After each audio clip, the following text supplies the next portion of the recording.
एक छोटा सा गांव था जो घने जंगल के किनारे बसा हुआ था। गांव बहुत सुंदर था। चारों तरफ हरियाली थी और लोग खेती करके अपना जीवन चलाते थे। खेतों में गेहूं, मक्का और सब्जियां खूब अच्छी उगती थी। गांव के लोग मेहनती थे और शांतिपूर्ण जीवन जीते थे। लेकिन धीरे धीरे गांव की शांति भंग होने लगी। जंगल में कई तरह के जंगली जानवर रहते थे। हाथी, हिरन, जंगली सुअर और कई छोटे बड़े जानवर। जब रात होती थी तो ये जानवर चुपचाप गांव के खेतों में आ जाते और सारी फसलें खा जाते थे। किसानों की महीनों की मेहनत कुछ ही घंटों में बर्बाद हो जाती थी। किसान बहुत परेशान हो गए। हर रात कोई ना कोई जानवर खेतों में घुस आता और नुकसान कर देता। एक दिन सुबह गांव के लोग खेतों में गए तो उन्होंने देखा कि सारी फसलें खराब हो चुकी थीं। ये देखकर सभी बहुत दुखी हुए।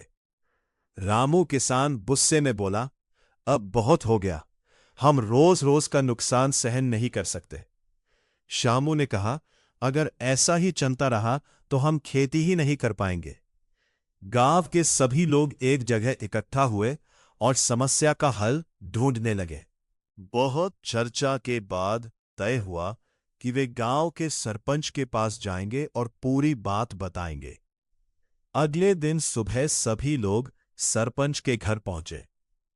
उन्होंने सरपंच को पूरी समस्या समझाई कि कैसे जानवर रात में आकर उनकी फसलें बर्बाद कर रहे हैं।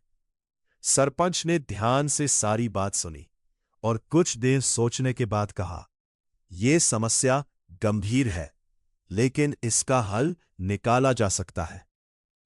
सरपंच ने एक योजना बनाई और कहा, अब से गांव के लोग बारी बारी से खेतों की पहरेदारी करेंगे। सरपंच ने ड्यूटी लगाई कि हर रात 5-5 लोग खेतों में रहेंगे और पहरा देंगे। उनके पास टॉर्च, लाठी और डंडे होंगे ताकि जानवरों को डराया जा सके। गांव के लोग इस योजना के लिए तैयार हो गए। पहली रात रामू, श्यामू और कुछ अन्य लोग खेतों की रखवाली करने गए। रात बहुत अंधेरी थी। चारों तरफ सन्नाटा था। सिर्फ हवा की आवाज आ रही थी। वे लोग टॉर्च लेकर चौकन्ने होकर बैठे थे। अचानक झाड़ियों में हलचल हुई। रामू ने जोर से आवाज लगाई, कौन है वहां? जैसे ही टॉर्च की रोशनी डाली गई, वहां एक जंगली सुअर दिखाई दिया जो खेत में घुसने की कोशिश कर रहा था। सभी लोग तुरंत उठे और जोर जोर से आवाज करने लगे। उन्होंने डंडे बजाए, शोर मचाया और सुअर को डराकर भगा दिया। उस रात किसानों की फसल बच गई। अगली रात फिर से पहरेदारी की गई। अब जानवर थोड़ा डरने लगे थे क्योंकि उन्हें हर रात इंसानों का सामना करना पड़ता था। धीरे धीरे जानवरों का आना कम हो गया। कुछ दिनों बाद जानवर लगभग आना बंद हो गए। अब गांव के खेत पूरी तरह सुरक्षित हो गए थे। फसलें फिर से हरी भरी होने लगी और किसानों के चेहरे पर मुस्कान लौट आई। रामू ने खुशी से कहा, अगर हम सब मिलकर काम करें तो कोई भी समस्या बड़ी नहीं होती। श्यामू ने कहा, सही कहा, एकता में बहुत ताकत होती है।